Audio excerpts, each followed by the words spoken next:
Boa noite, eu sou o André, eu sou líder do Ministério de Louvor e Adoração da Igreja da Taquara Viver em e gostaria de compartilhar com os amados aqui uma palavra que nós ministramos ontem no discipulado com o Ministério de Louvor e Adoração, né? E o tema foi fidelidade.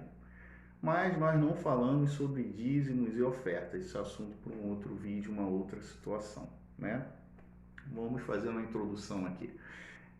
Hoje nós estamos vivendo uma calamidade mundial, né? Se fala muito no tema que está em voga, que é o corona, o Covid, e nós percebemos que essa pandemia ela não tem melhorado, né? Pelo contrário, ela só tem piorado. São novas ondas, é o vírus mais forte, tratamentos do pós-vírus, que embora você já a teste negativo, mas ele, para quem é acometido pelo vírus, ele deixa umas sequelas, né? São vertentes novas e hoje se fala muito também no pós-pandemia, né? Temos uma lição a aprender aqui, né? Que o homem ele não tem a previsibilidade do que vai acontecer no futuro, né? A não ser que o Espírito dê.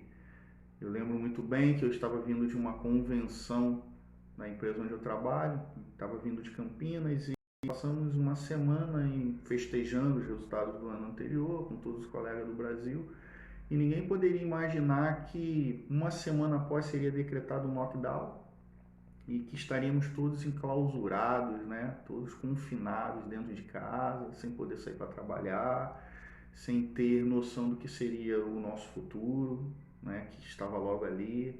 Quando a doença chegasse aqui ao nossa rua, como tudo se daria, né? Aquele clima de tensão. E a coisa foi se desenrolando, né? Cada vez mais a doença chegando perto, até que algumas pessoas próximas foram acometidas, algumas pessoas foram. Nós mesmos, né, dentro da minha família, nós fomos acometidos pelo vírus. E todo esse clima de incerteza. Então tivemos a prova de que o homem ele não tem, né, como saber o futuro, mas nós podemos ter intenções otimistas com ações para o futuro. E o que isso tem a ver com o nosso ministério, né? Nós podemos dizer hoje que mundialmente existem fatores que não estão funcionando bem, né? Alguns fatores econômicos relacionados à saúde, a políticas e relacionados à fé, né? Esses quatro pilares, nenhum deles nós podemos afirmar hoje que funcionam direito, né? Em fé hoje se fala muito como é que vai ser falar de Deus no pós-pandemia, né? Que nós não sabemos quando ela vem. Nós vivemos um contínuo presente, né? O presente ele é contínuo, então o futuro é logo ali, né? Eu iniciei o vídeo, quando eu terminar o vídeo já é o futuro a partir da perspectiva de quem olha o início do vídeo, né? Então o futuro é logo ali. Nós precisamos estrategicamente pensar nessas coisas, estrategicamente, com inteligência. Temos várias exortações na palavra de Deus que diz que o ministro ele precisa trabalhar com inteligência, né? Estratégia é um termo que vem do grego, né, e de origem militar, né, onde o estratego era a pessoa que definia onde ele ia estabelecer as tropas deles, os arqueiros, a cavalaria, a infantaria, né, e plano de fuga, de recuo. Era a pessoa que ficava tentando ver alguns movimentos do inimigo, né, tudo a ver com a gente. E ficava tentando antecipar alguns resultados, prever alguns resultados, algumas ações para que ele pudesse se organizar. E nós precisamos ser assim, estrategistas, dentro do nosso ministério. Eu vejo que hoje, né, principalmente nessa situação que nós estamos vivendo, existem algumas coisas que acontecem e que nós temos ciência do que está acontecendo, mas nós ficamos travados, estagnados na inércia.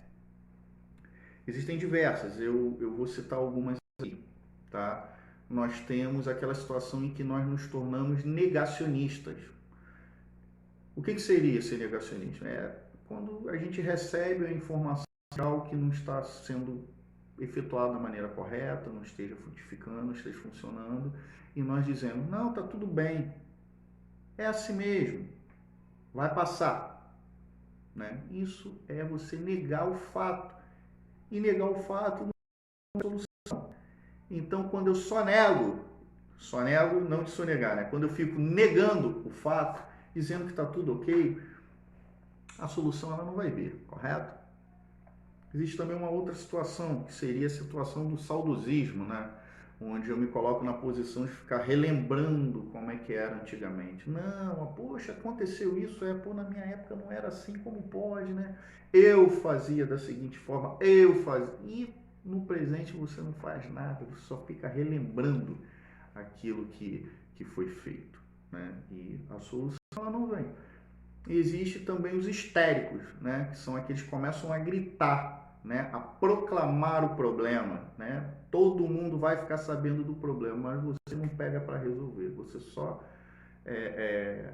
traz à luz o problema e fica gritando aos quatro cantos e você não se movimenta para resolver esse problema. Então, eu vejo que hoje dentro do Ministério essas três situações têm causado uma verdadeira inércia dentro do nosso meio. E qual seria a atitude correta? É justamente oposto a isso, né? Um problema ele vem até a mim, eu observo um problema e eu dou a devida atenção para esse problema e começo a criar questionamentos para entender, para ir na causa desse problema. Então eu ouço os sábios da igreja, eu ouço as pessoas e crio os meus filtros para que eu entenda o que é aquilo, para que de forma estratégica eu consiga trazer a solução. A histeria não vai resolver, o saudosismo não vai resolver, o negacionismo não vai resolver, mas tudo isso pode me trazer experiência para que eu aja de forma ativa e consiga sair da inércia e entender o problema para poder tratar de forma estratégica. Amém? O que eu percebo também é que nós precisamos o tempo inteiro agir com todas essas nuances de problema de maneira otimista, mas de forma ativa. Por que eu digo de forma ativa? Eu vou dar um exemplo, vou fazer uma ilustração aqui, né? Um avião, ele está a 10 mil pés de altura e a gente descobre que o piloto infartou e morreu, né? Esse avião tende a cair e que pessoas ali venham a óbito, né? Então, dentro desse avião, eu tenho um otimista, eu tenho uma pessoa apenas, né, com um sentimento, né, que vivencia o mundo dentro de um otimismo, ela vai morrer da mesma forma que o pessimista. Agora, uma pessoa com atitude otimista, ela pode não vir a óbito. Por quê? Porque uma pessoa com uma atitude otimista, ela vai pensar estrategicamente, opa, calma aí, morreu o piloto, mas onde está o copiloto? Será que alguém aqui na tripulação é capaz de assumir o manche e efetuar esse pouso com segurança? Temos paraquedas disponível para todo mundo? Se eu sentar nesse manche e fazer comunicação com a cabine de controle, será que eu orientado eu consigo efetuar esse pouso em segurança? Essa pessoa ela pode lograr isso, sim ou não, mas ela saiu ela saiu da inércia e foi para o movimento. Ela está tendo uma atitude otimista e isso vai fazer toda a diferença dentro do nosso ministério. Precisamos trabalhar com inteligência. Nós precisamos trabalhar com inteligência dentro do ministério para que a coisa funcione. E o que a fidelidade tem a ver com isso, né? Aquela fidelidade do bom servo fiel que vai gozar, né, da plenitude de Deus, que é citado lá em Mateus 25, 21. A fidelidade, ela me requer um autoexame. Será que eu estou fazendo da maneira correta aquilo que Deus tem colocado como propósito na minha vida? Será que eu estou fazendo de maneira correta? Será que eu estou sendo fiel? E é necessário esse autoexame. Para eu ser uma pessoa fiel, eu preciso entender o trabalho que eu tenho na mão a ser executado, eu preciso ter desejo de frutificar e eu preciso buscar um constante aperfeiçoamento. Porque enquanto matéria, enquanto tiver carne, nós vamos ser falhos. Só lá na glória, se aprovado, nós vamos ser perfeitos. Enquanto nós estivermos caminhando aqui, nós vamos ser falhos. Então, dentro do ministério, muito dar ouvido aos anciãos da igreja, muito ouvido à nossa liderança, para nós buscarmos esse aperfeiçoamento. muito cuidado na hora que se busca isso externamente, né? Hoje a internet deu voz a um monte de picaretagem por aí, a gente precisa ter muito cuidado. Então, esse autoexame ele precisa ser contínuo, para que eu saiba se eu estou sendo fiel. Se uma pessoa ela não está buscando esse autoexame, esse autoconhecimento, esse aperfeiçoamento, muito provavelmente essa pessoa não está sendo servo fiel. Eu digo muito provavelmente porque o julgamento cabe a Deus.